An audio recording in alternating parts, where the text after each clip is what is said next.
I got a phone call at 9 p.m. I was on my way back from Atlanta, Georgia, and the guy's voice was crumbling, and he said, "He's dead. 1600 volts ran through him to the ground. We're going to lose everything my dad spent 30 years building for us." I pulled over, I rerouted, I canceled my next job, and I drove to that company, and I stayed there the entire week. Here's what you need to understand before we go any further. That company had training. They had certificates. They had a file cabinet full of paperwork. They thought they were protected, but they weren't. Because here's the truth. Nobody in this industry wants to say this out loud. You're not buying training.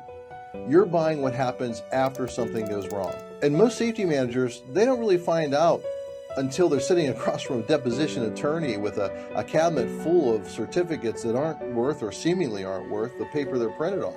That's what this video is about. Let me tell you what's actually happening out there, because I've been doing this for 35 years and I've watched the same movie play out over and over again. When a project manager purchases safety training for his crew, you know what he's thinking he's buying, right? A permission slip. Yeah, let's get this out of the way. Let's get the paperwork in alignment. Okay, guys, now let's get out there and get to work. That's it. A permission slip to get his guys on the job and billable. And the safety manager, they're feeling accomplished too. T's are crossed, I's are dotted, the boxes are checked, and the file cabinet's full. Done. But if the training isn't done properly, the workers themselves get nothing. Absolutely nothing. I used to do a lot of in-person classroom training. You know what that looked like. You round the guys up, you bring them into a hotel somewhere. Most of the guys went out for drinks the night before. You haven't seen each other in a while, camaraderie, slap on the back. Hey man, how have you been? The foreman's walking around in the classroom the next morning, poking people, keeping people awake. It's like rounding up prisoners and making them sit in the classroom receiving a verbal massage as something close to poison. That's what most companies are paying for. And here's why that belief is dangerous. Safety is an emotion. Let me say that again. Safety is an emotion. Here's how I explain it to my students. I love chocolate chip cookies. I am a chocolate chip cookie vacuum cleaner, right? And when those cookies come out of that oven, tray is super hot, and those cookies smell good. Can't you just see a young child running towards them? He reaches out to the tray, it gets his burn, and he starts to cry. That's what the third eye sees before it even happens. The window to the future, the ability to see the hazard before it comes the accident. That is what real training builds, that third eye. Most training doesn't do that. Most training gives you a certificate and sends you on your way. And that gap between the certificate and the actual protection, that's where people get hurt. You want to know when I do my biggest purchase orders? The ones over $50,000. You think it's after an accident? Of course it is. Because after an accident, the emotion runs high. Company owners are terrified they're going to lose their job or be put out of business. And oftentimes that's true. Corporate safety guys are sitting in front of a deposition attorney, sweating bullets, answering the same questions over and over again. And then finally, they're accused of being a liar because they answered something differently. The check the box doesn't protect anyone. You're not buying training. You're not buying what happens after something goes wrong. And if what happens after something goes wrong is nothing, no system, no documentation, no consultant standing beside you, then what you bought wasn't protection. It was the illusion of protection. So what happened to that company in Atlanta? What happened to Steve? Steve wasn't even in the training class I had done for them, right? That was the first problem. The employers always try to train the least number of employees possible because they think that the smaller the group, the lower the cost. Not everybody's going to be in that confined space. Not everybody's going to be climbing up there on that roof. So they leave those people out of the class. And ultimately, when the accident happens, it's that exact person that is exposed, the one they left out, who finds themselves the victim. But scope isn't the only gap. Documentation is the other one. And this is the one that catches even the good companies by surprise. When I do training programs, confined space training, fall protection, trenching, I follow the federal standard completely. Cross the T's, dot the I's. My training is solid. But the investigators show up and they open the file cabinet and they want to see policies and procedures and written programs, and none of that exists. That's it. No written confined space program, no tailgate safety meetings, no job safety analysis, no standard operating procedures, nothing. Just my certificate sitting on the top of a desk. That's it. It's like an empty cake, because that's what it is. I'm putting icing into the air. The training is the icing. The written programs, the policies, the documentation system, that's the cake. And you cannot put icing in the air. right? He's not going to stay there. And here's another problem. Over 70% of the construction workers, manufacturer workers, and miners in this country now speak Spanish as their first language. OSHA and MSHA both require the employer to train the class in the primary language. That is federal law. And yet most companies are handling their Spanish-speaking crews a video in English with subtitles and calling it bilingual training. It is not. Some of these workers are from Honduras and Guatemala and Mexico. They can't even read or write in their own language, let alone English. And I'm not putting anybody down. I mean, American steelworkers, they read fluently at the 4th and 6th grade level. And if safety doesn't exist as a cultural standard in their country, they're not going to have safety here. And if you're reading subtitled videos, there's no way they're going to keep up. So everything falls apart when an investigator is asking whether these workers actually understood what they were trained on. Train how you fight and fight how you train. If the training doesn't match the person doing the job, if it's not training, it's a liability waiting to be discovered. That company in Atlanta had been in business for over 30 years. And their history is not going to protect them. They never had an accident until that happened. Documentation does protect that company. And that's what you have to do for your company as well. Every day I think about Steve. Him and I were joking around after the class, just a couple of guys getting to know each other. He never took that training. When I heard his name on the phone that night, I didn't even realize immediately who they were talking about. And when I did, it just hit me so hard. If you can give someone real safety knowledge, real power, you can literally save their life. This is what's at stake, not the certificate, the life.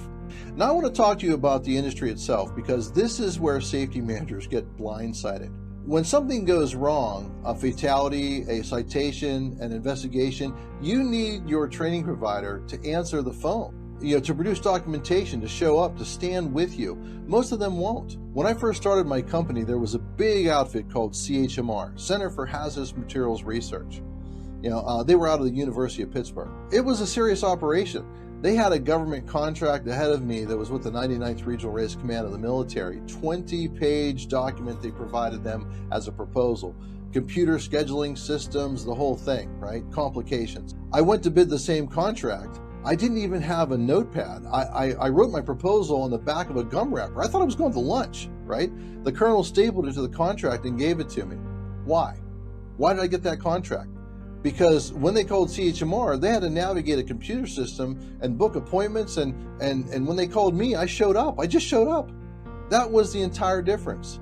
That company is no more, right? They're gone, out of business. Because when you press the red panic button, somebody has to be there. And most of these big impressive outfits, those ones with the full calendars and a 24/7 training online, they're selling you a schedule. They're selling you a certificate. They're not selling you their support. And when something goes wrong, these providers disappear.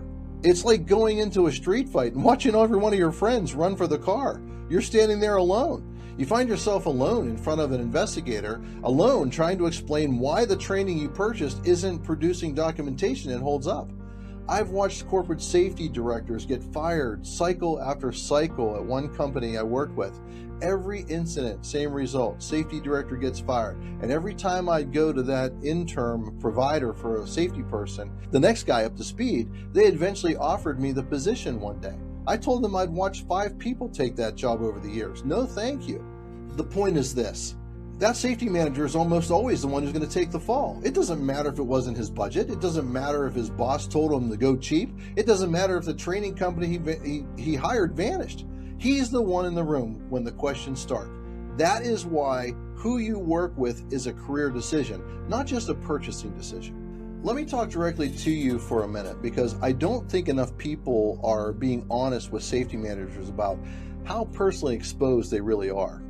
You are not protected by your title.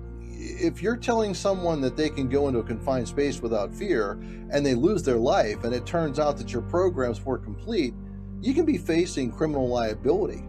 Not just your company, you.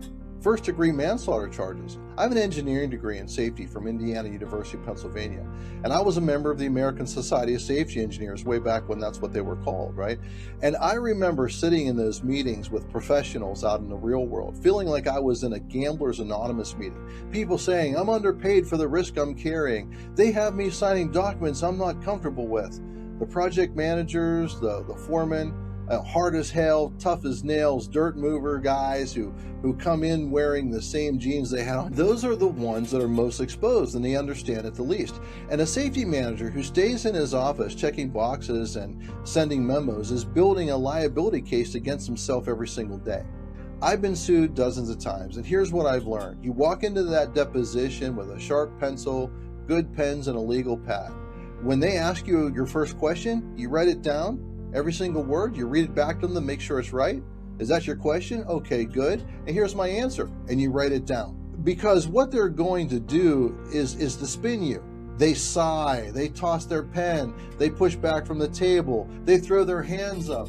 They're actors, every one of them, and they're trying to get you emotional because emotion in that moment gets you to answer differently. Questions that suddenly make you look like a liar because you answered one a little more passionately, a little bit differently.